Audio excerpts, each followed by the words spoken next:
स्पष्ट केली आहे। आजही नाराज नसून कालही नाराज नसल्याचं सुनील तटकरे यांनी या पत्रकार परिषदेमध्ये सांगितलंय। कार्यकारिणीमधून सुनील तटकरे आणि प्रफुल्ल पटेल यांचं नाव वगळण्यात आलंय। याच मुद्द्यावरती सुनील तटकरे यांनी भाष्य केलं आणि स्पष्टीकरण दिलं।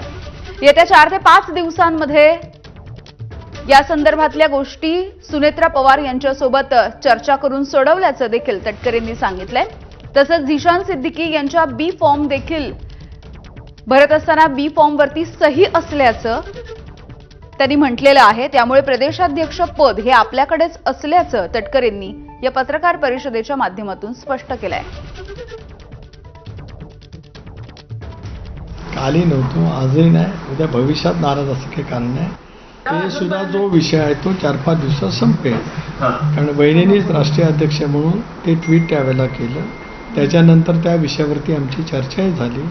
त्या बाबतीमध्ये चर्चा होऊन काय पद्धतीने पुढे वाटचाल करायची त्याच्यातला निर्णय झाला।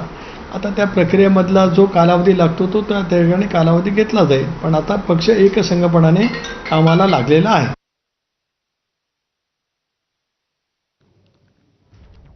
राष्ट्रवादीच्या या कार्यकर्त्यामध्ये कुणाला स्थान मिळणार आहे, कुणाला निश्चित देणार आहे, कुणाची क्लरिकल मिस्टेक झाली, या सगळ्या वादातीत गोष्टी आहेत। या संदर्भामध्ये आतापर्यंत कोणतंही स्पष्टीकरण खऱ्या अर्थानं अधिकृतपणे पुढे आलेलं नाही। आता हा पक्ष त्यांच्या अंतर्गत गोष्ट वेगळी, परंतु पक्षामधून बाहेर जाण्याची संख्या तेवढीच वाढलेली आहे। काही लोक निश्चितच आमच्या संपर्कात आहेतच, आमच्याशी बोलतायत। राष्ट्रीय कार्यकारिणीमधून वगळल्याची जी चर्चा सुरू होती त्यावरती आता सुनील तटकरे यांनी स्पष्टीकरण दिलंय, भाष्य केलंय। सुनेत्रा पवार यांच्यासोबत याविषयी चर्चा झालीय, मात्र प्रक्रियेसाठी काहीसा वेळ लागतोय असं तटकरेंनी म्हटलेलं आहे।